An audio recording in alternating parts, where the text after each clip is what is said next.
sudah mulai sudah terjadi ya, belum dipilih kan? Sudah.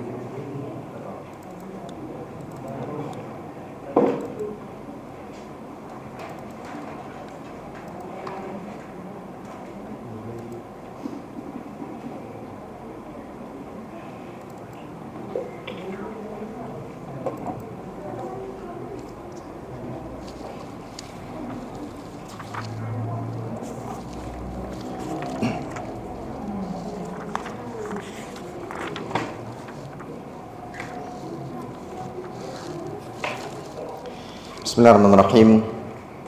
Assalamualaikum warahmatullahi wabarakatuh.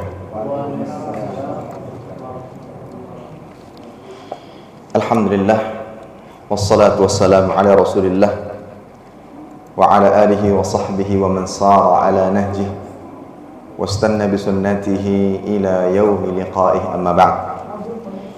Para hadirin sekalian, Bapak Ibu, saudara-saudari kaum muslimin dan muslimat rahimani wa rahimakumullah ta'ala.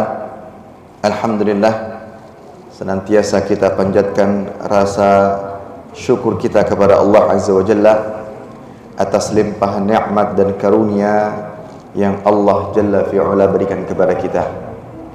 Kemudian salawat dan salam senantiasa selalu kita berikan kepada Nabi kita yang mulia, yaitu Nabi Muhammad sallallahu alaihi wasallam beserta kerabat beliau, para sahabat dan orang-orang yang senantiasa terus-menerus berada di jalannya sampai hari kiamat kelak. Para hadirin sekalian, Bapak Ibu, saudara-saudari kaum muslimin dan muslimat rahimani wa rahimakumullah.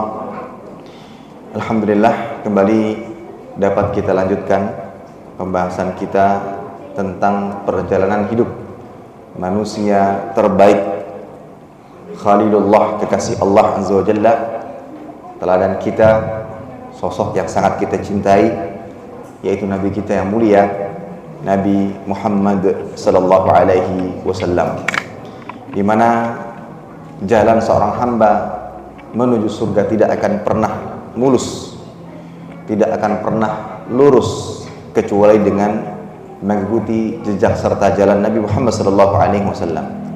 Kita diwajibkan untuk mencintainya, kita diwajibkan untuk senantiasa meneladaninya dan senantiasa berittiba' dengan apa yang Nabi sallallahu alaihi wasallam ajarkan dan Nabi sallallahu alaihi wasallam contohkan.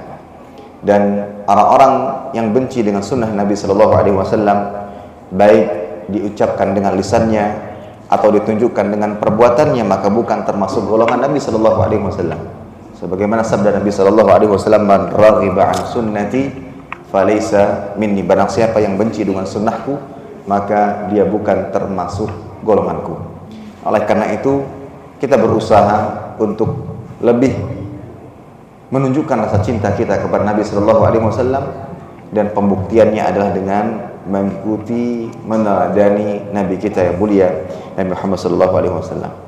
Mempelajari sirah Nabi bukan hanya sekedar ingin mengetahui kehidupan beliau saja, bagaimana beliau dilahirkan, bagaimana tumbuh kembang beliau, bagaimana beliau diangkat menjadi seorang nabi. Tidak hanya sekedar itu saja, akan tapi kita akan dapati berbagai macam pelajaran, dan itulah yang nantinya kita amalkan dalam kehidupan kita.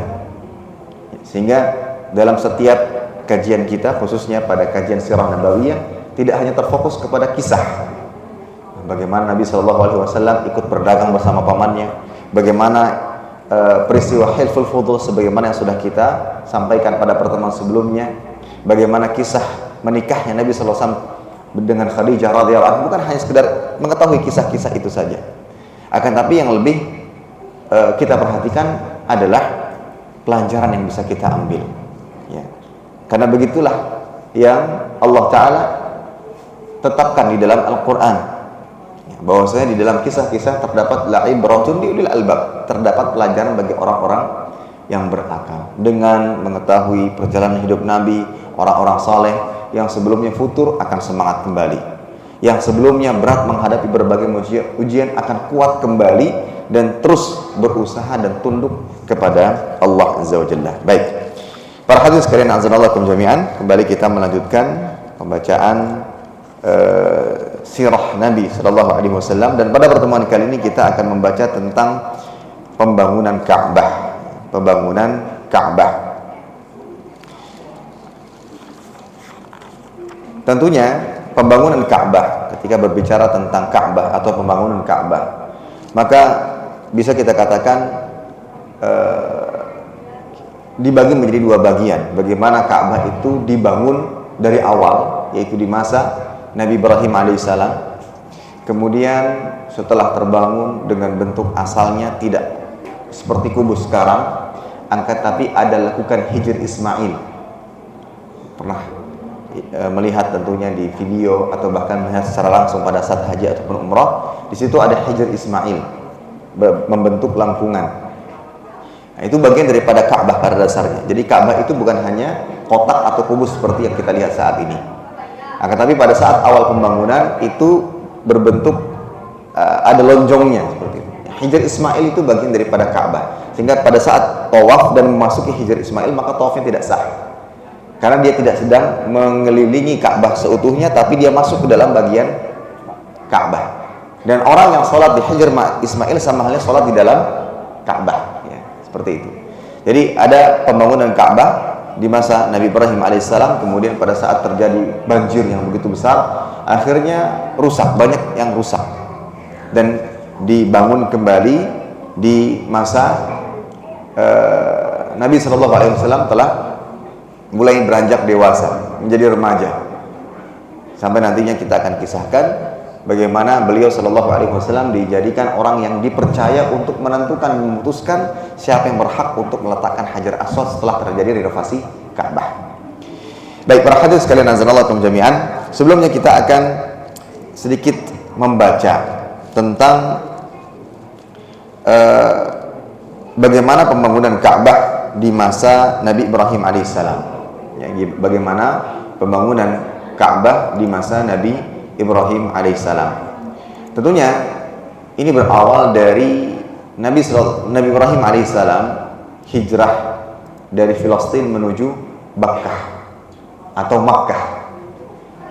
Pada saat putranya yang bernama Ismail dari istrinya Hajar lahir, Allah Azza wa Jalla uji Nabi Ibrahim alaihissalam dengan membawa istri dan anaknya, anak semata wayang yang ditunggu-tunggu dan dinanti-nanti selama kurang lebih sekitar 80 atau 90 tahun, wallahu a'lam.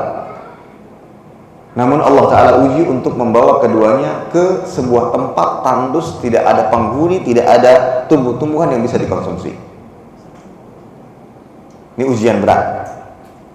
Tentunya sebagai kekasih Allah Azza wa Jalla tidak sepantasnya mencintai sesuatu yang lebih besar ia cintai dibandingkan kecintaannya kepada Allah Azza wa Jalla.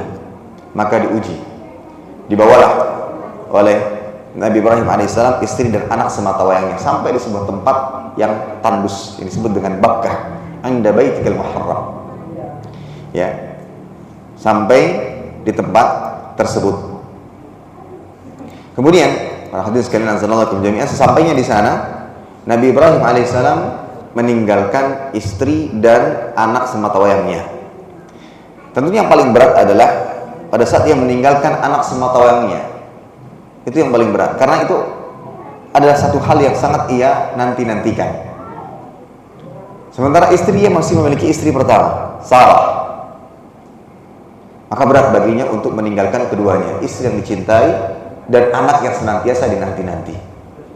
Namun karena merupakan perintah Allah Azza wa Jalla, maka dia kerjakan. Itu menunjukkan bahwa kecintaannya kepada Allah lebih besar. Kemudian dia tinggalkan tanpa ragu sedikit pun, karena ini menjalankan perintah Allah.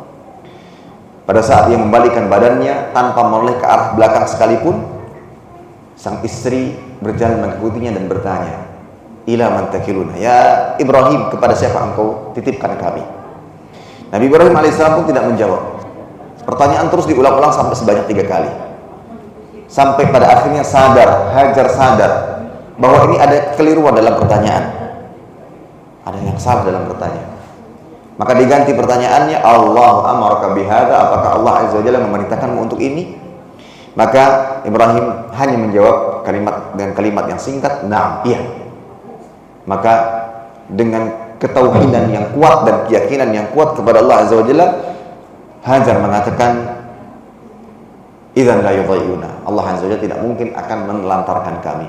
Terus pergi, Nabi Ibrahim alaihissalam meninggalkan mereka. Pada saat sampai di sebuah bukit, beliau berdoa, Rabbana inni askantu min dzurriyyati biwadin ghairi dzi zar'in 'inda baitikal muharram rabbana liqimus shalah faj'al af'idatan minan nas tahwi ilaihim warzuqhum minats thamarati la'allahum yashkurun. Wahai Rabb kami, sesungguhnya aku telah menempatkan sebagian keturunanku di lembah yang tidak mempunyai tanam-tanaman di dekat rumah engkau yang dihormati, yaitu Baitullah. Wahai Rabb kami, yang demikian itu agar mereka mendirikan salat. Ini pelajaran penting bagi setiap orang tua. Setiap doa yang dipanjatkan kepada Allah Azza wa Jalla, maka untuk anaknya, maka utamakan keselamatan dunia dan akhirat mereka. Utamakan kualitas ibadah mereka dibandingkan kualitas harta dan kedudukan mereka di dunia. Kadang kita tertipu dengan dunia, sehingga setiap doa yang kita panjatkan dunia. Ketika doa untuk anak dunia, ketika doa untuk istri dunia, ketika doa untuk keluarga dunia. Bagaimana agar bisa makan enak, punya tempat tinggal yang nyaman dan seterusnya. Padahal lebih utama adalah akhirat. Insya Allah dengan akhirat baik, dunia pun akan ikut. Rabbana liqimus shalah. Padahal pada saat itu sangat genting sekali keadaannya. Tidak ada makanan, tidak ada tempat tinggal, tidak ada tempat untuk bernaung jika sekiranya ada hujan lebat, tidak ada tempat. Ketika panas terik matahari menyengat, tidak ada tempat untuk berlindung. Maka kalau di dalam keadaan itu yang mendarurat adalah mungkin tempat tinggal, mungkin makan makanan, minum-minuman dan seterusnya. Tapi ternyata itu semua tidak menjadikan Ibrahim alaihissalam lebih mengedepankan dunia, tapi tetap meminta agar mereka mendirikan sholat, senantiasa ingat kepada Allah. Kemudian faja'al afidatan minan nas, dan jadikanlah hati sebagian manusia cenderung kepada mereka. Begitulah kehidupan manusia, hidup sosial, saling bersosial. Ya, ketika kita bisa bermasyarakat, maka insya Allah Ta'ala kita akan saling bertawun dalam kebaikan dan ketakwaan. Insya Allah Ta'ala, dimanapun kita berada, pada saat kita ada di tempat tersebut dan kita bisa bermasyarakat dengan baik, insya Allah kita tidak akan sengsara dengan izin Allah Azza wa Jalla. Akan tapi kalau seandainya kita menjadi manusia yang orang senang dengan ketidakberadaan kita, orang senang ketika kita tidak ada, tidak akan pernah nyaman hidup kita. Orang menjauhi kita karena takut dengan lisan kita, karena takut dengan tindak tanduk kita, tidak akan pernah nyaman hidup kita. Ini tandanya bahwa kita adalah orang yang buruk. Tapi kalau kita menjadi orang yang diterima, maka meskipun datang tanpa kerjaan, meskipun datang tanpa adanya sesuatu yang dijadikan sandaran hidup, insya Allah Ta'ala dengan adanya orang-orang baik kita akan bertahan di sana. Maka demikianlah Nabi Ibrahim AS berdoa, faj'al afidatan minan nas tahwi ilaihim warzuqhum minats thamarati la'allahum yashkurun. Kemudian berikanlah rezeki kepada mereka, buah-buahan agar mereka bersyukur. Lihat, pertama minta dimudahkan ibadahnya. Kemudian yang kedua minta agar mereka bisa hidup bermasyarakat sehingga orang-orang condong kepada mereka. Dan tentunya ini bagian daripada tanda-tanda keamanan, kenyamanan. Bisa bermasyarakat dengan nyaman. Coba kalau seandainya banyak buah-buahan, banyak rezeki dan seterusnya, tapi hidupnya tidak aman dan tidak nyaman, tidak akan pernah tenang hidup kita. Sekaya apapun, sebanyak apapun harta, setinggi apapun kedudukan hamba, tidak akan pernah bisa nyaman. Tapi berbeda halnya jika sekiranya hidupnya nyaman, aman, maka bahkan barulah Nabi Ibrahim berdoa, berikanlah mereka rezeki, buah-buahan dan seterusnya. Kemudian Allah Azza wa Jalla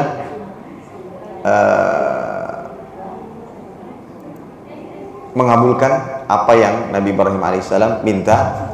Pada akhirnya sebagaimana kisah yang sudah pernah kita dengar sebelumnya, sampai muncul air Zam-Zam di saat kaki Nabi Ismail alaihissalam menginjak-injakkan ke area yang ada sekitarnya.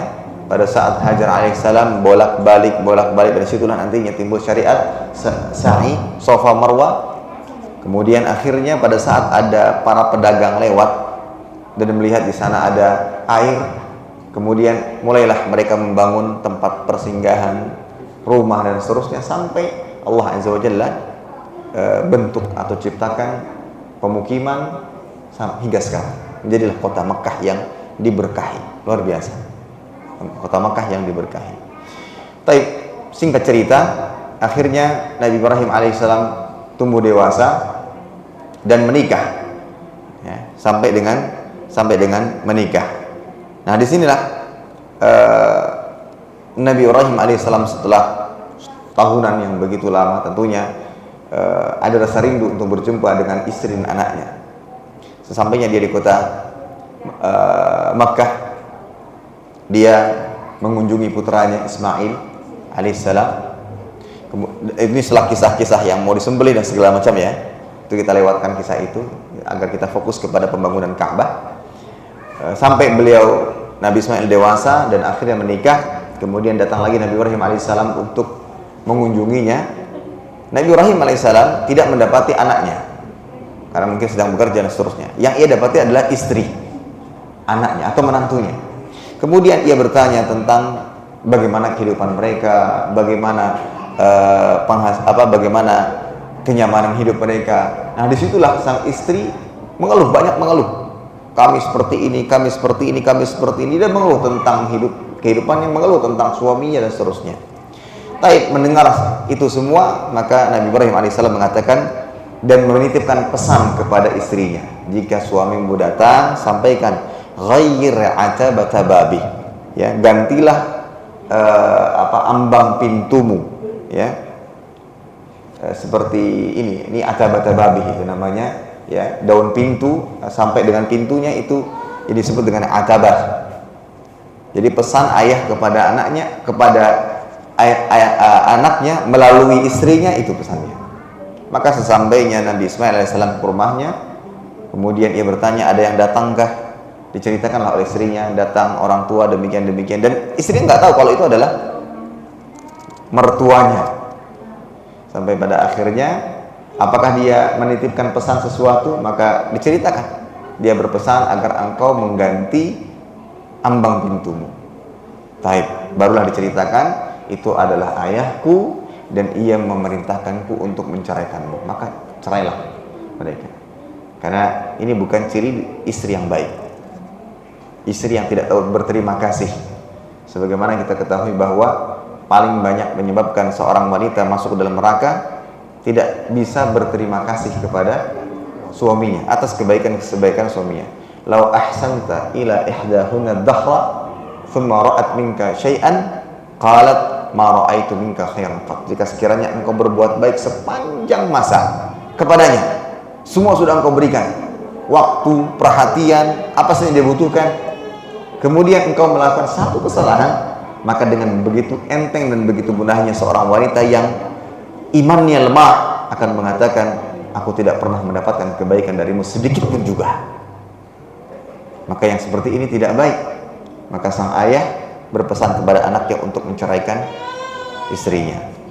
Ya, sampai akhirnya dari Ismail kemudian menikah lagi, dan kemudian Nabi Ibrahim datang kembali dan bertemu. Kemudian bertanya sebagaimana pertanyaan yang pernah diajukan kepada istri yang pertama yang telah diceraikan. Nah, istri yang kedua ini luar biasa. Istri yang kedua menyampaikan banyak rasa syukur, memuji sang suami dan seterusnya. Maka sebelum pergi, sang mertua pun berpesan kepada menantunya untuk menyampaikan pesan. Pesannya apa? Tsabbit ajabata babik. Ya, pertahankan daun pintumu atau ambang pintumu. Disitulah kemudian Nabi SAW menjelaskan sebagaimana yang sebelumnya, itu adalah ayahku dan dia berpesan kepadaku untuk senantiasa membersamaimu atau senantiasa menjagamu. Nah, itulah tanda kesalehan seorang wanita yang pandai bersyukur kepada Allah Azza wa Jalla dan pandai berterima kasih kepada sang suami. Meskipun kalau dilihat dari tampaknya kehidupan masih banyak yang kurang, ya. Maaf sayang ya, kita masih belum punya rumah tetap, kita masih kontrak. Mungkin itu sebagai sebuah kekurangan kalau dibandingkan kehidupan orang lain. Maaf ya, kita masih belum punya kendaraan roda 4, masih adanya roda 2. Sebenarnya bisa aja mungkin anak menambah roda 2 lagi, soalnya jadi 4. Cuma agak lucu aja, itu tambah rodanya samping kanan dan kiri, bisa jadi roda 4. Ya. tapi sang istri tetap bersabar. Ya. Bahkan terkadang sebenarnya kehidupan kita itu baik-baik saja. Kehidupan kita itu nggak ada masalah. Terkadang yang membuat masalah dalam hidup itu siapa? Ya diri kita sendiri. Cuma nggak ada masalah. Ngontrak nggak ada masalah, enak-enak saja.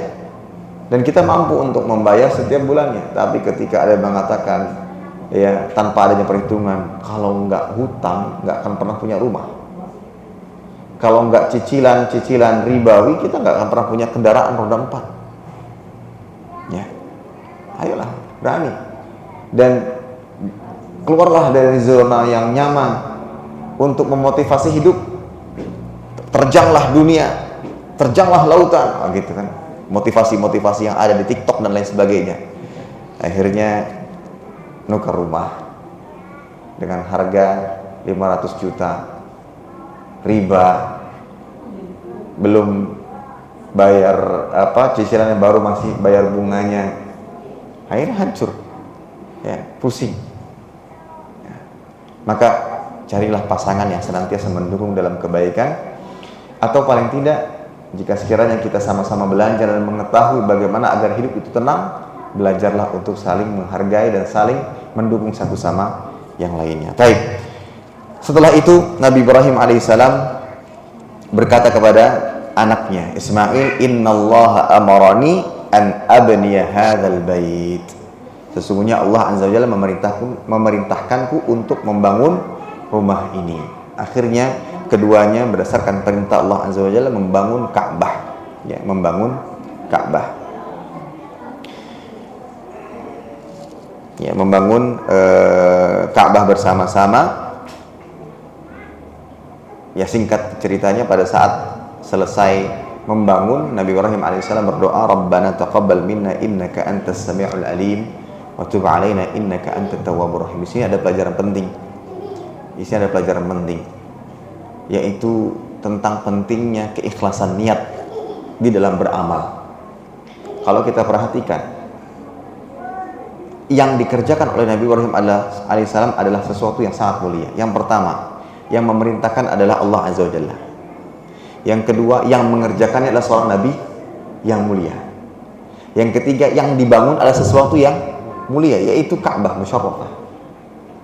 Meskipun demikian, tidak pernah berhenti untuk berdoa dan meminta kepada Allah agar amal diterima. Padahal sudah terkumpul hal-hal yang sebagaimana disebutkan.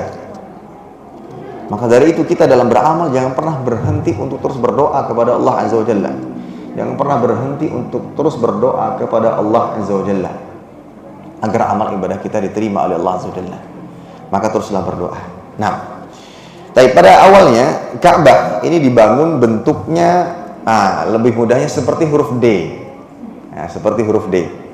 Begitulah bangunan Ka'bah pada awalnya. Ya, dibangun dengan tumpukan batu-batu, ya, tanpa ada tanah liat atau semacam semen seperti itu untuk mengangkat batu-batu itu, ya. Kemudian bentuknya seperti huruf D. Kemudian juga Ka'bah pada waktu itu tidak ada atapnya, ya. Kainnya ditutupkan di atasnya lalu terurai ke bawah dan memiliki 2 sudut, ya. Sampai pada akhirnya terjadilah bencana banjir yang menyebabkan kerusakan yang amat sangat parah, ya, dan perlu adanya renovasi dan perbaikan Ka'bah Musyarrafah tersebut. Perlu ada renovasi dan perbaikan Ka'bah. Nah, di masa Rasul Shallallahu Alaihi Wasallam masih muda, para petinggi Quraisy yang mana mereka diamanatkan untuk menjaga Ka'bah yang mulia, ya, meskipun mereka dengan kesyirikannya, mereka sangat menghormati Ka'bah. Sebagaimana kisah Abdul Muttalib pada saat mencegah Abraha untuk menghancurkan Ka'bah, itu tandanya mereka sangat-sangat menghormati dan sangat menjaga Ka'bah. Bahkan itu menjadi suatu tugas yang mulia. Sebagaimana kita sampaikan bagaimana jabatan-jabatan, posisi-posisi para pendahulu Nabi SAW dari suku Quraisy, ya. Ada yang menjaga ini, semua kaitannya dengan menjaga Ka'bah, melayani para jamaah haji dan seterusnya. Ya. Baik, kisah ini berkisar pada saat usia Nabi SAW berusia 35 tahun atau 5 tahun sebelum beliau diutus menjadi Rasul. Kabilah Quraisy membangun Ka'bah kembali karena kondisi fisiknya sebelum itu hanya tumpukan batu berukuran di atas tinggi badan manusia. Sudah banyak rusaknya, ya. Sekitar setinggi 9 hasta, kurang lebihnya seperti itu, dan tidak memiliki atap, ya. Sehingga perlu adanya renovasi kembali karena sudah sangat tua usianya. Akhirnya orang-orang Quraisy merenovasi kembali, dan luar biasanya pada saat mereka merenovasi Ka'bah, saking mereka mengagungkan Ka'bah tersebut, mereka tidak akan membiayai renovasi Ka'bah tersebut dari harta yang haram. Ini menunjukkan bahwa mereka tahu mana halal dan mana yang haram. Mereka tidak akan pernah mengambil dana dari kezaliman, transaksi ribawi, bahkan hasil dari ya dosa-dosa besar atau pekerjaan-pekerjaan yang haram. Ya, tidak akan pernah mereka ambil untuk renovasi Ka'bah dari harta-harta tersebut. Mereka ambil dari sumber usaha yang baik seperti perdagangan. Ya, perdagangan pun perdagangan yang halal. Ya. Baik.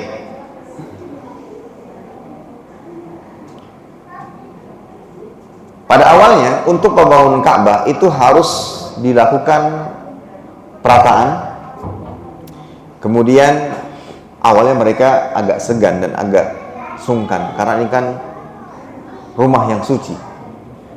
Akan tapi ada yang bernama Al-Walid ibn Mughirah, dialah yang mengawali untuk renovasi Ka'bah, ya, dengan cara dirubah pondasinya. Pondasi yang dulu pernah diletakkan oleh Nabi Ibrahim alaihissalam, kemudian mereka mengubah atau membangun kembali dengan cara membagi-bagi bangunan Ka'bah.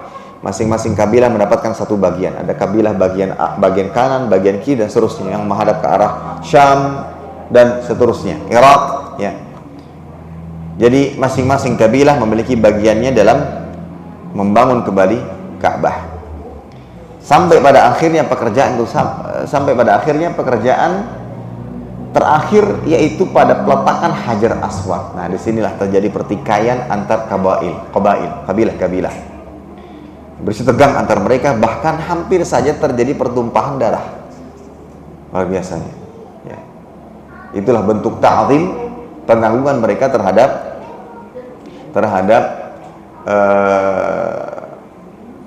Ka'bah Musyarrafah.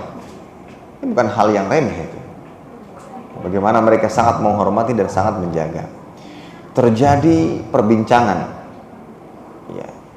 Pertikaian ini berlangsung selama 4 atau 5 malam, bahkan terus meruncing sampai hampir terjadi pertumpahan darah, peperangan yang sangat dahsyat, ya, di tanah haram. Sampai ada seorang yang bijak yang bernama Abu Umayyah bin Al-Mughirah Al-Makhzumi, orang yang paling dituakan. Makanya terkadang sosok yang dituakan itu harus senantiasa ada di tengah-tengah kita, karena insya Allah bersama mereka ada keberkahan. Al-barakah ma'akabirihim.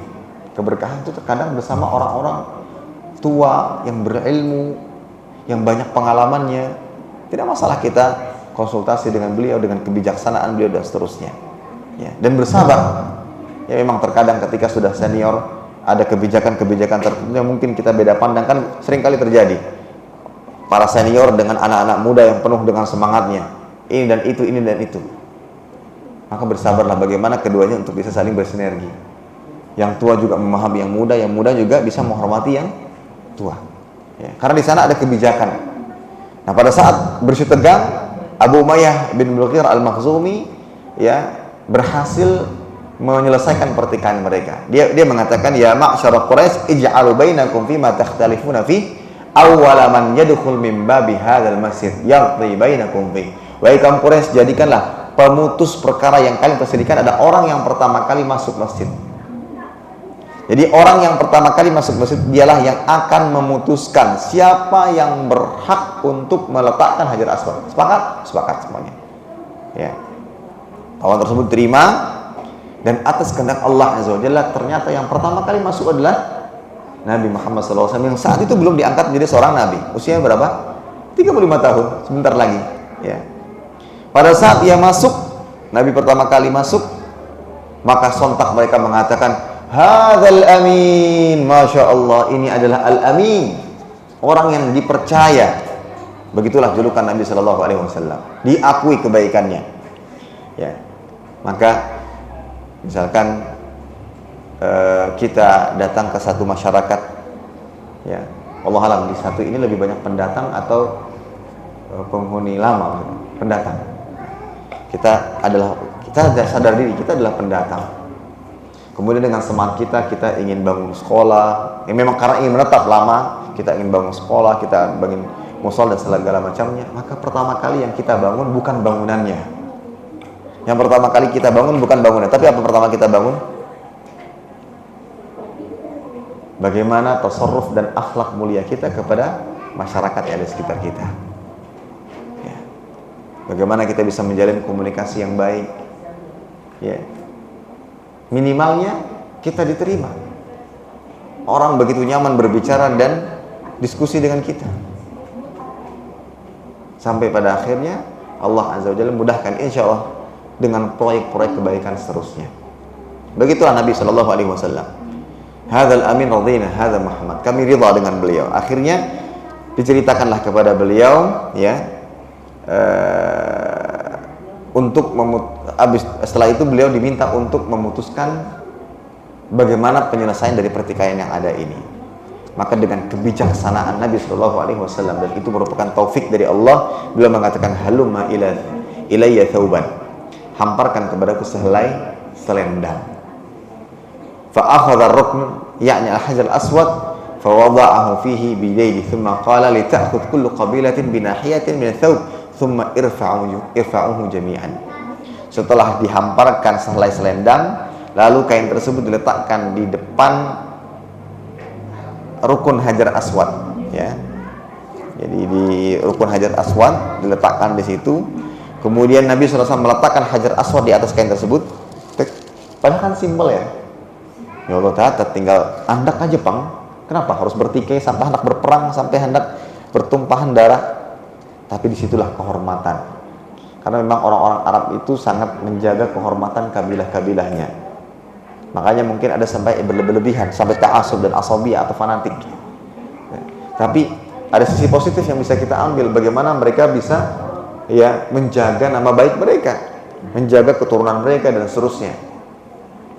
Sampai dalam hal yang seperti itu saja, hampir-hampir bertikai satu sama yang lainnya. Nah, maka dengan kebijaksanaan Nabi Shallallahu Alaihi Wasallam, setiap kabilah mau memegang ujung-ujung dari kain tersebut, ya, kemudian diangkat, lalu diangkatlah bersama-sama. Ketika telah dekat dengan rukun Hajar Aswad, barulah Nabi Shallallahu Alaihi Wasallam meletakkan itu di tempat semulanya, dan semua rela serta ridha dengan apa yang ditetapkan oleh Nabi Shallallahu Alaihi Wasallam. Ya. Maka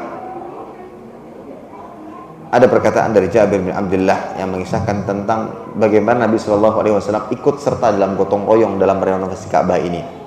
Bila mengatakan lamma buniyatil Ka'bah dhahaban Nabi sallallahu alaihi wasallam wa Abbas yang qulan al-hijarah. Faqala Abbas lin Nabi sallallahu alaihi wasallam ij'al izaraka ala raqabatik.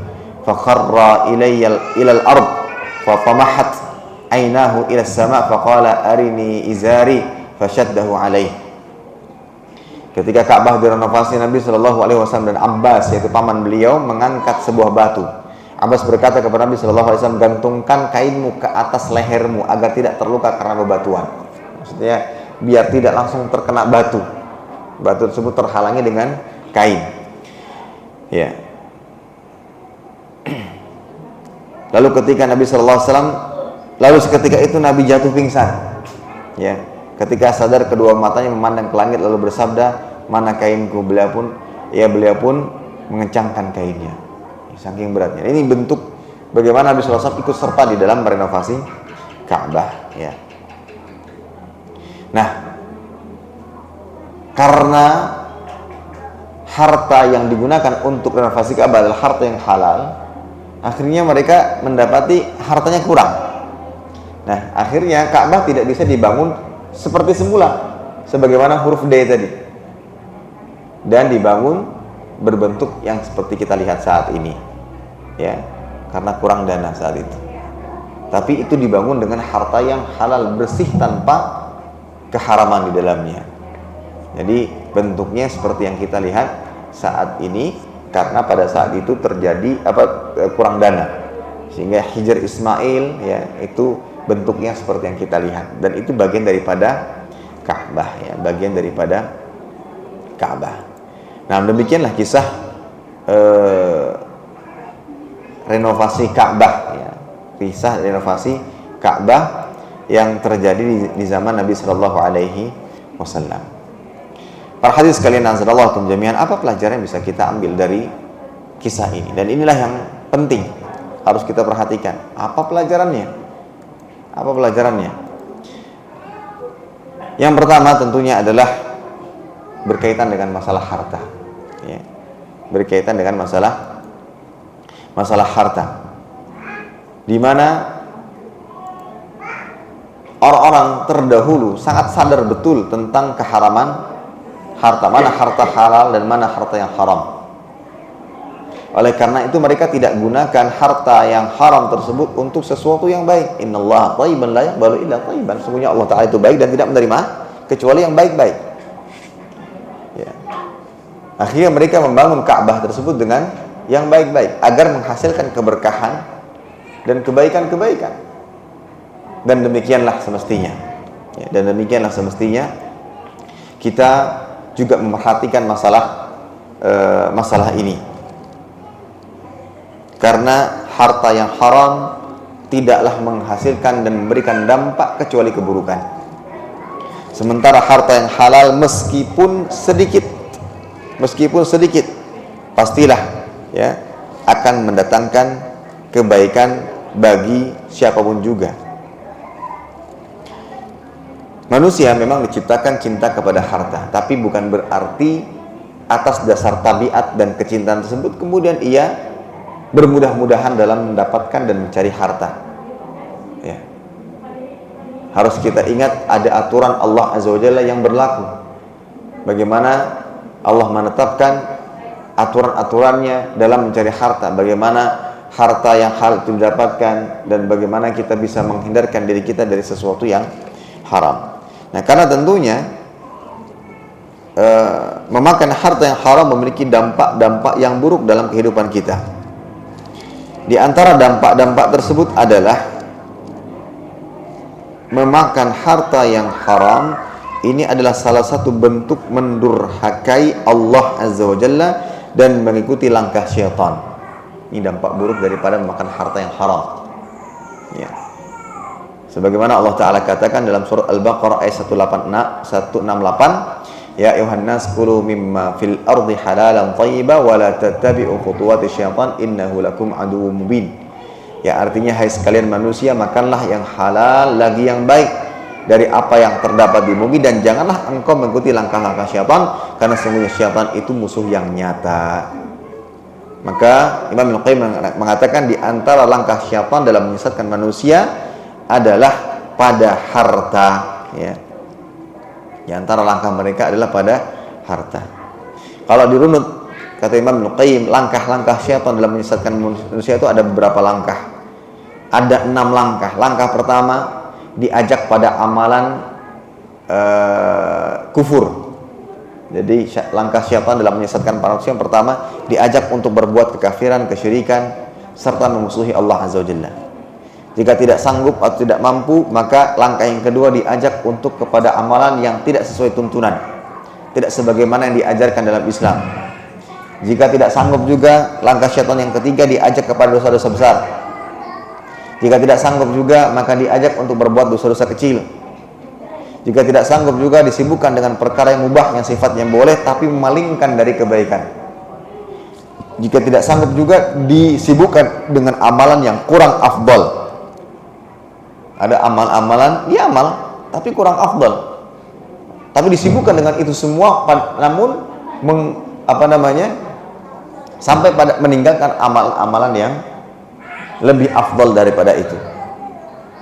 Dan ini langkah-langkah syaitan yang nantinya ketika berhasil pada langkah yang keenam, mungkin akan meningkat sampai langkah yang kelima, sampai pada tujuan utama, bagaimana memasukkan manusia kepada kufuran dan kesyirikan. Nah, salah satu di antara langkah-langkah syaitan adalah harta haram. Harta haram. Ini dampak yang pertama. Kemudian dampak yang berikutnya adalah ini akan memberikan pengaruh besar kepada kualitas dan semangat dalam beribadah. Mungkin selama ini yang menjadi sebab kita kurang semangat ibadah ya karena harta kita yang kurang berkah. Allah Azza wa Jalla katakan di dalam surat Al-Mu'minun ayat 51, ya ayyuhar rusul kulu minat thayyibat wa'malu salihah inni bima ta'maluna alim. Hai rasul-rasul, makanlah dari makanan yang thayyib atau yang baik dan kerjakanlah amal saleh, sungguhnya aku mengetahui apa yang kamu kerjakan. Jadi maksud dengan makan yang thayyib adalah makan yang halal, ya. Dan Ibnu Katsir mengatakan Allah memerintahkan para rasul alaihi wassalam untuk makan yang halal, kemudian beramal saleh. Penyandingan kedua hal ini menunjukkan bahwa makanan yang halal ini memberikan pengaruh kepada amal. Kalau kita makan yang halal, maka akan memberikan semangat dalam beramal. Makanya orang yang terbiasa makan yang haram, lihat saja kualitas ibadahnya. Ya, suka meremehkan, menyepelekan. Kemudian di antara dampak yang lainnya adalah menyerupai orang-orang Yahudi. Karena orang-orang Yahudi itu terbiasa memakan harta yang haram. Terbiasa memakan harta yang haram. Sebagaimana dalam surat An-Nisa ayat 60 sampai 161, bagaimana mereka terbiasa makan harta riba. Allah Ta'ala katakan فَبِظُلْمٍ مِّنَ الَّذِينَ هَادُوا حَرَّمْنَا عَلَيْهِمْ طَيِّبَاتٍ أُحِلَّتْ لَهُمْ وَبِصَدِّهِمْ عَنْ سَبِيلِ اللَّهِ كَثِيرًا وَأَخْذِهِمُ الرِّبَا وَقَطْلُهُ عَنْهُ وَأَكْلِهِمْ أَمْوَالَ النَّاسِ بِالْبَاطِلِ وَأَعْتَدْنَا لِلْكَافِرِينَ مِنْهُمْ عَذَابًا أَلِيمًا. Maka disebabkan kezaliman orang-orang Yahudi, kami haramkan atas yang baik-baik yang dahulunya dihalalkan bagi mereka, dan karena mereka menghalangi manusia dari jalan Allah, dan disebabkan karena mereka memakan harta riba padahal semuanya mereka telah dilarang daripadanya, dan karena mereka memakan harta benda orang dengan jalan yang batil, kami telah menyediakan untuk orang-orang kafir di antara mereka itu siksa yang sangat pedih. Maka orang yang terbiasa makan harta yang haram sama dengan mengikuti jejak orang-orang Yahudi karena mereka terbiasa untuk berbuat demikian. Kemudian ini yang berbahaya juga yang harus kita takutkan adalah orang yang makan dari harta yang haram, maka kulitnya, tubuhnya berhak untuk disentuh api neraka. Sebagaimana Nabi SAW pernah menasihati Ka'ab bin Ujrah, innahu la yarbu lahmun nabata min suhtin illa kanatin nar aula bihi. Wahai Ka'ab, sungguhnya daging badan yang tumbuh berkembang dari sesuatu yang haram, ya, akan berhak dibakar dalam api neraka. Na'udzubillah min dzalik. Semoga Allah Ta'ala melindungi kita dari hal tersebut. Kemudian di antara dampak dari harta haram, itu doa tidak dikabulkan. Doa tidak dikabulkan. Sebagaimana dalam sebuah hadis Nabi SAW mengatakan, innallaha thayyibun la yaqbalu illa thayyiban, fa innallaha amara al-mu'minin bima amara bihil mursalin, faqala ya ayyuhar rusul kulu minat thayyibati wa'malu salihah, wa qala ta'ala ya ayyuhalladzina amanu kulu min thayyibati ma razaqnakum, thumma dzakara rajul yutilu safara ash'atha akbar yamuddu yadayhi ila sama ya rabbi wa mat'amuhu haram wa malbasuhu haram wa ghudhiya bil haram fa anna yustajabu lah. Sungguhnya Allah Ta'ala itu baik, tidak menerima kecuali yang baik. dan sesungguhnya Allah memerintahkan kepada kaum mukminin seperti yang diperintahkan kepada para rasul. Allah Ta'ala berfirman, wahai para rasul, makanlah dari makanan yang baik dan kerjakanlah amal saleh. Dan Allah Ta'ala berfirman, wahai orang-orang beriman, makanlah dari rezeki yang baik yang kami berikan kepadamu. Kemudian dikisahkan bahwa ada seorang yang bepergian, safar, rambutnya kusut, berdebu, dan menengadahkan kedua tangannya ke langit, lantas berdoa, wahai Rabbku, wahai Rabbku. Dan itu semua sebab terijabahnya doa. Dalam keadaan safar, dalam keadaan merendahkan dirinya di hadapan Allah, mengangkat kedua tangan, itu sebab-sebab terkabulnya doa. Tapi ternyata apa yang dimakan haram, apa yang diminum haram, apa yang dipakai haram. Fa'anna yustajabulah. Bagaimana mungkin itu? Bagaimana mungkin doanya bisa dikabulkan? Nah, ini adalah sebab yang lain atau dampak buruk yang lain dari memakan harta yang haram. Ya. Kemudian juga harta yang haram ini kalau dibiarkan merajalela di mana-mana, inilah yang menyebabkan kemunduran umat Islam. Umat Islam tidak akan pernah maju, tidak akan pernah jaya, dan bahkan senantiasa ditindas ketika harta haram ini masih berkeliaran di tengah-tengah kita dan tidak ada upaya untuk menghapusnya. Sebagaimana sabda Nabi sallallahu alaihi wasallam, "Idza tabaya'tum bil 'ainah wa akhadtum adznabal baqar wa raditum biz zara' wa taraktumul jihad sallallahu alaikum dhulla la yanzi'uhu hatta tarji'u ila dinikum."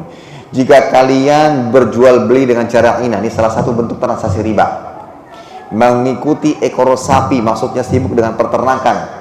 Ridha dengan bercocok tanam, maksudnya sibuk dengan pertanian, dan meninggalkan jihad, maka Allah akan menguasakan kehinaan kalian. Maka kaum muslimin akan terus dipandang hina karena masih saja berkutat dengan hal-hal yang haram, ya. Dan Allah tidak akan pernah mencabutnya hingga kalian kembali kepada agama kalian. Masalah riba ini bukan hanya kaum muslimin yang mengetahui keburukannya, bahkan orang-orang kafir sekalipun tahu betul, ya. Ada sebagian ya yang ulun ketahui, ya, dia menyebutkan bahwa ini riba, ini dampaknya seperti ini, dan ia adalah orang yang bukan seorang mukmin gitu, bukan seorang mukmin, tapi dia tahu keburukan daripada ini semua dengan segala macam bentuk praktek riba. Ini tidak mendatangkan kebaikan, banyak kezaliman di dalamnya, ya, banyak kezaliman di dalamnya.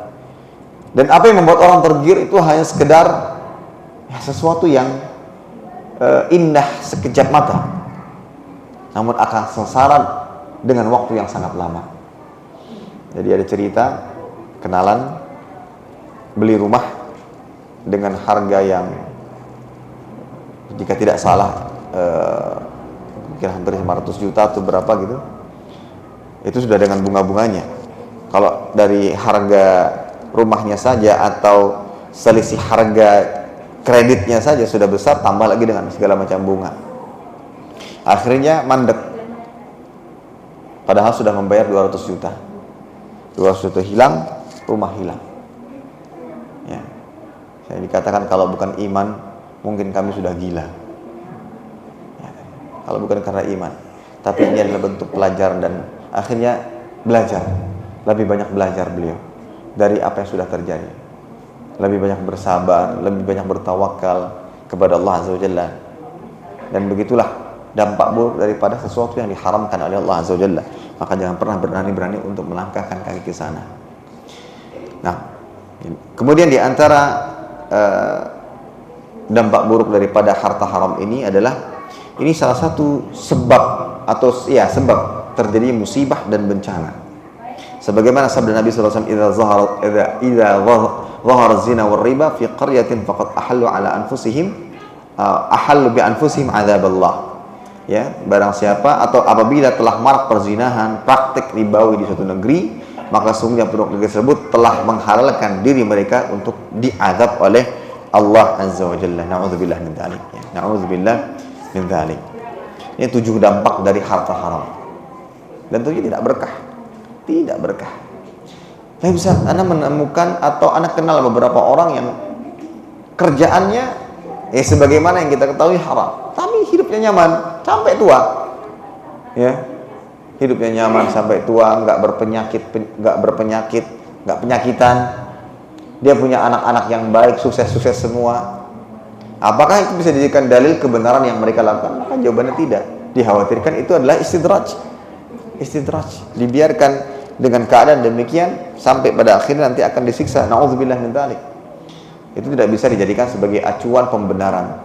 Acuan kita adalah kembali kepada Allah Azza wa Jalla dan Rasulnya sallallahu alaihi wasallam. Ini pelajaran berharga dari bagaimana sikap orang-orang Quraisy pada saat merenovasi Ka'bah.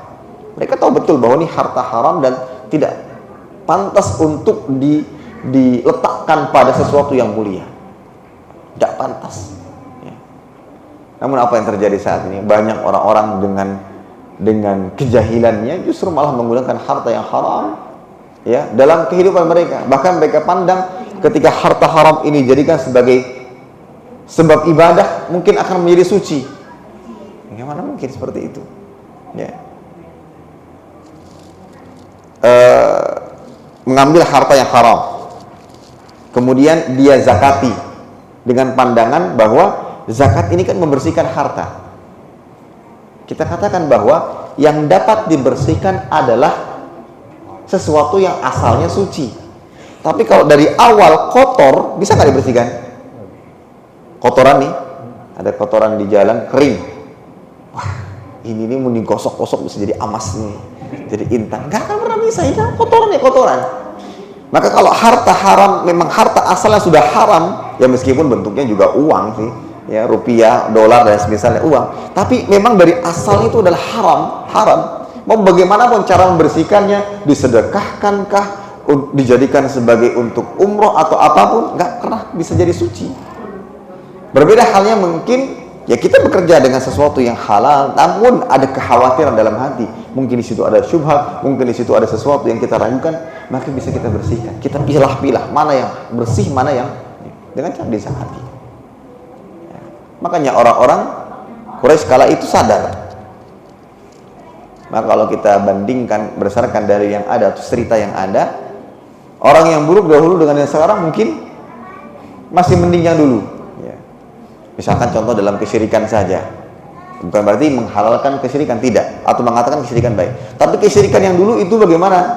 Ketika mereka dalam keadaan lapang, mereka menyekutukan Allah. Tapi ketika dalam keadaan sempit, mereka kembali kepada Allah, berdoa, ya Allah, tolonglah kami ya Allah. Hati mereka terpusat kepada Allah Azza wa Jalla agar Allah menyelamatkan mereka. Itu dulu, musyrikun yang dulu.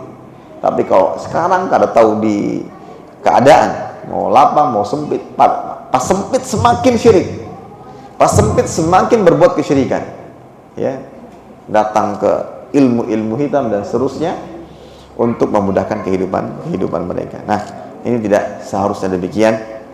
Seorang hamba harus betul-betul yakin bahwa hanya dengan mengikuti petunjuk Allah dan Rasulullah SAW pasti akan selamat, ya. Pasti akan selamat. Wallahu ta'ala alam bissawab. Baik, sepertinya ini dulu yang bisa kita sampaikan, ya, terkait materi tentang pembangunan Ka'bah, ya. Pembangunan ini salah satu kisah yang ada semasa hidup Nabi Shallallahu Alaihi Wasallam, di mana Nabi Shallallahu Alaihi Wasallam ikut andil dalam renovasi Ka'bah, ya.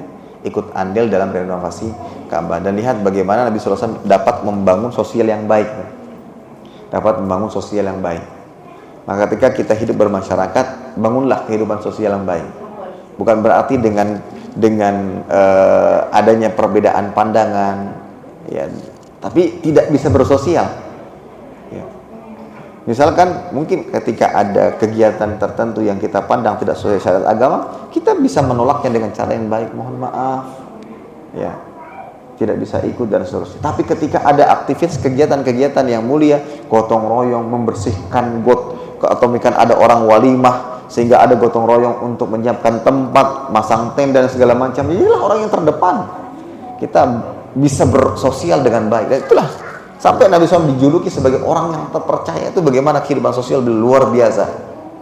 Nah, beliau kemudian dibenci setelah diangkat menjadi seorang Nabi. Lihat, ketika sudah memulai dengan akhlak mulia saja masih dibenci. Bagaimana kalau seandainya, ya, ini pendatang baru, nggak pernah ngumpul dengan tetangga, ketika ada rapat-rapat RT misalnya nggak pernah hadir misalkan, ketika ada iuran nggak pernah ngumpul, misalnya diam di rumah, keluar ke masjid, oke lah ke masjid terus, tapi apa gunanya, soleh aja.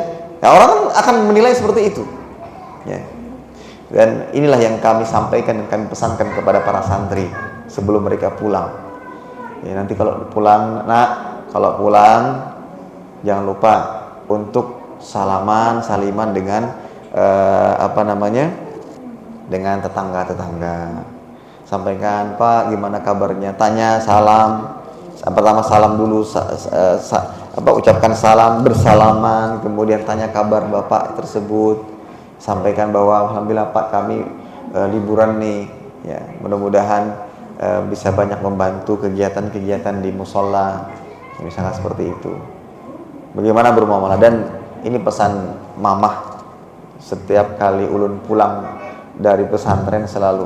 Nah, pertama kali pokoknya kalau pertama kali ke masjid itu selalu pesannya, nanti pada saat sampai di masjid jangan lupa salami satu-satu orang yang ada di masjid. Musola lah, karena memang musola tidak terlalu besar, mungkin jumlahnya sekitar sebagaimana sekarang. Akhirnya terbangun kedekatan dan emosional yang baik. Akhirnya mudah. Nah, disitulah ulun malah didukung. Ya, ayo. Ya, karena waktu itu kan masih masa sekolah ya. Ayo Rif, kita buat kajian. Nah, nggak bisa, masih grogi segala macam, kajian, baca buku, baca, ulun nunduk kayak gini. Alhamdulillah, nahmaduhu. Itu masih ingat tuh proses ulun belajar ceramah waktu itu. Didukung akhirnya oleh jamaah-jamaah di sana gitu. Nanti pada saat mau balik lagi kemana ke pesantren, pesan orang tua, datangi tetangga-tetangga, pamit. Ya kebetulan tetangganya cuma 2 sih ya. Ya, datangi. Tapi di masjid juga gitu, pamit, sampaikan salam, bangun kehidupan sosial yang baik, sehingga nanti pada saat sudah selesai akan mudah diterima. Ya. Kadang kan mungkin sebagian santri karena mungkin tidak mendapatkan bimbingan tersebut, coba datang ke rumah di kamar aja, nggak pernah keluar kecuali mohon maaf mau makan atau buang air, nggak keluar. Apalagi sudah kamar mandi dalam, ya orang tua nggak perhatian ya, makan diantar ke kamarnya, wifi full, unlimited, kecepatan tertinggi, segala macamnya ada, ya udah. Gimana? Nanti lulus tiba-tiba mau dakwah, ente siapa? Oh penduduk sini itu bukan? Nggak pernah kelihatan. Ya. Oke, ke masjid, habis sholat, zikir sebentar, terus hilang. Ulun pesan mama itu, jangan dulu pulang, duduk sana, ada yang duduk ngobrol dulu, bangun. Lihat bagaimana Nabi Shallallahu Alaihi Wasallam kehidupan sosialnya. Nah begitu pula kita nanti bermasyarakat. Kadang-kadang sore-sore kita lihat ada nih bapak-bapak kumpul-kumpul datang, wah masya Allah nih kumpul-kumpul lah, bicarakan apa misalkan? Ya dengan bahasa-bahasa santai kita duduk di sana.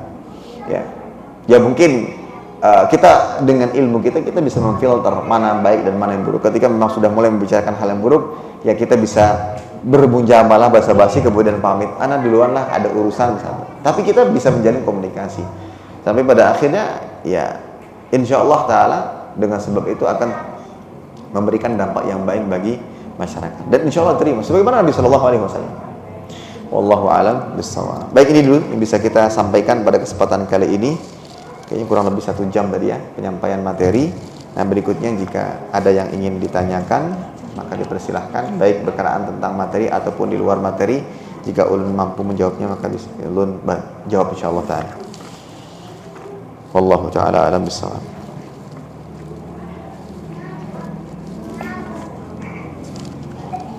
Jadi kita mungkin tidak terburu-buru ya. Ulun pribadi tidak terlalu terburu-buru dalam harus cepat selesai, enggak.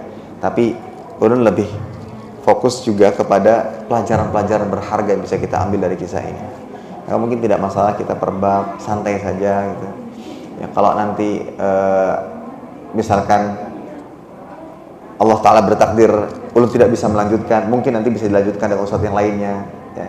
Yang terpenting kita bisa mendapatkan faidah-faidah dari setiap kisah-kisah ini ya. Nah, insya Allah nggak terasa ya, nggak terasa insya Allah. Baik, silakan jika ada yang ditanyakan. Waalaikumsalam warahmatullahi wabarakatuh. Saya bisa memisahkan lagi tentang lengkungan itu kenapa dikatakan hijir Ismail. Jadi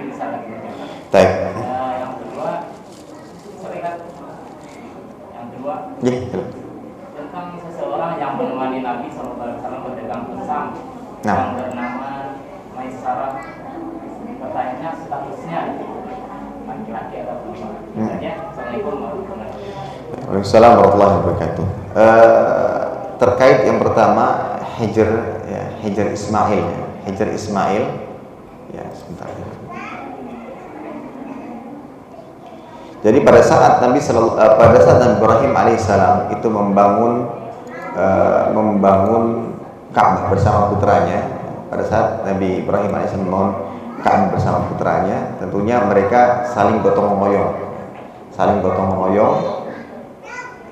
bata demi bata, batu demi batu, mereka susun satu persatu. Sampai di sana ada yang dinamakan Maqam Ibrahim, ya. Sebelum sampai Hijr Ismail, ada namanya Maqam Ibrahim. Maqam di sini adalah maksudnya tempat berdirinya Nabi Ibrahim alaihissalam, dan itu awalnya menempel dengan Ka'bah karena fungsinya untuk membantu Nabi Ibrahim mencapai bagian-bagian yang tinggi itu, sampai pada akhirnya digeser karena cukup mengganggu setiap yang tawaf, maka agak jauh sekarang. Kalau sebelumnya pada dasarnya itu menempel, ya menempel. Nah, sekarang kenapa disebut dengan tadi kisahnya Ka'bah pada awalnya itu adalah berbentuk D, setelah jadi berbentuk D, kemudian pada saat direnovasi kembali oleh orang suku Quraisy dengan kekurangan dana, akhirnya mereka tidak bisa mengembalikan ke bentuk yang semula. Akhirnya bentuknya seperti yang ada saat ini, namun masih ada sisa dari bangunan asalnya, ya, yang saat ini disebut dengan Hijr Ismail. Nah, Hijr Ismail ini adalah penyebutan yang ada di tengah-tengah masyarakat. Meskipun pada dasarnya penyebutan ini sama sekali tidak ada hubungannya dengan Nabi Ismail alaihissalam, ya. Tidak ada hubungannya dengan Nabi Ismail alaihissalam. Tapi ini adalah penyebutan yang ada di tengah-tengah masyarakat. Karena bangunan ini ada setelah apa? Tadi renovasi. Kalau sebelum renovasi ini bagian daripada Ka'bah, sudah bentuk Ka'bah yang seperti itu, huruf D. Tapi karena setelah direnovasi dan saat itu tidak sampai dananya, akhirnya barulah muncul bangunan yang seperti itu yang berbeda dari sebelumnya dan disebut dengan Hijr Ismail. Meskipun tidak ada hubungannya dengan Nabi Ismail alaihissalam. Nah, ketika peristiwa Fathu Makkah, Nabi SAW ditanya oleh Aisyah radhiyallahu anha mengenai bentuk Ka'bah. Aisyah bercerita, "Sa'altu Nabi SAW anil jadar aminal bait huwa?" Qala na'am. Qultu fama lahum lam yadkhuluhu fil bait? Qala inna qaumaki qassarat bihi an-nafaqah. Jadi Aisyah pernah bertanya setelah Fathu Makkah dia tentang tembok, ya, hijr, tembok itu, ya, yang disebut dengan Hijr Ismail ini. Apakah itu bagian daripada Ka'bah? Kata Aisyah. Maka Nabi mengatakan iya. Maka bertanya lagi, kenapa tidak mereka masukkan ke satu bangunan dengan Ka'bah? Maka Nabi menjawab, masyarakatmu kekurangan dana, ya. Kemudian Nabi SAW menyampaikan keinginannya, walaula anna qaumaki hadithun ahdun bil jahiliyah fa akhafu an tunkira qulubuhum an udkhilal jadara fil bait wa an al-siqa babahu bil ard. Andai bukan karena kaummu yang baru saja keluar dari masa jahiliyah sehingga saya khawatir jiwa mereka menolak, niscaya aku akan gabungkan tembok setengah lingkaran itu jadi satu dengan Ka'bah dan pintunya saya buat di bawah sama dengan tanah. Mungkin kan bertanya-tanya, Ustaz, dulu kan kurang dana, sekarang Saudi kurang dana apa?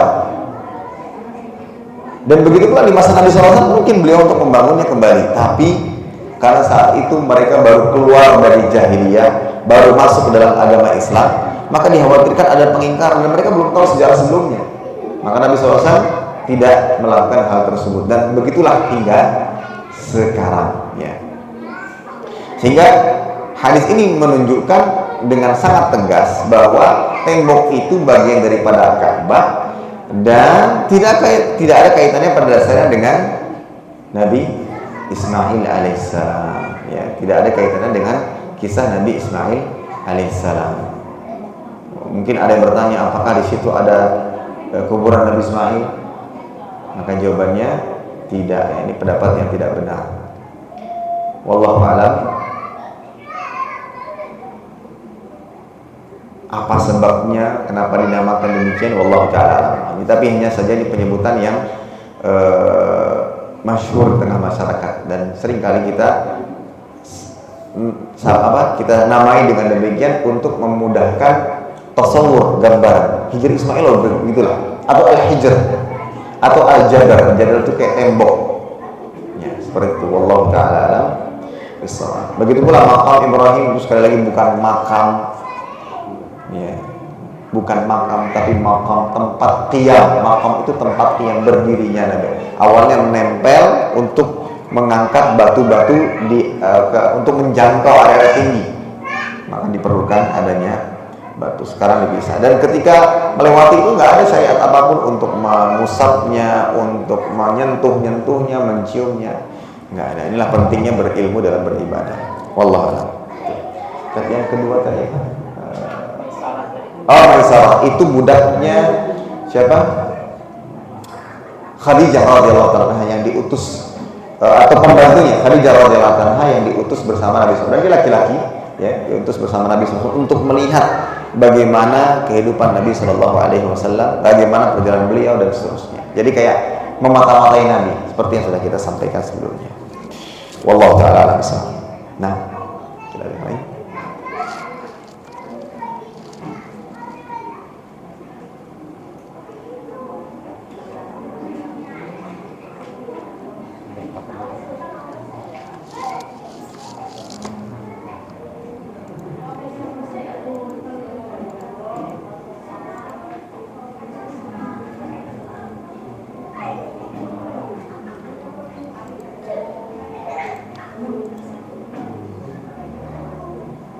Baik, jika tidak ada, merasa kita cukupkan sekian.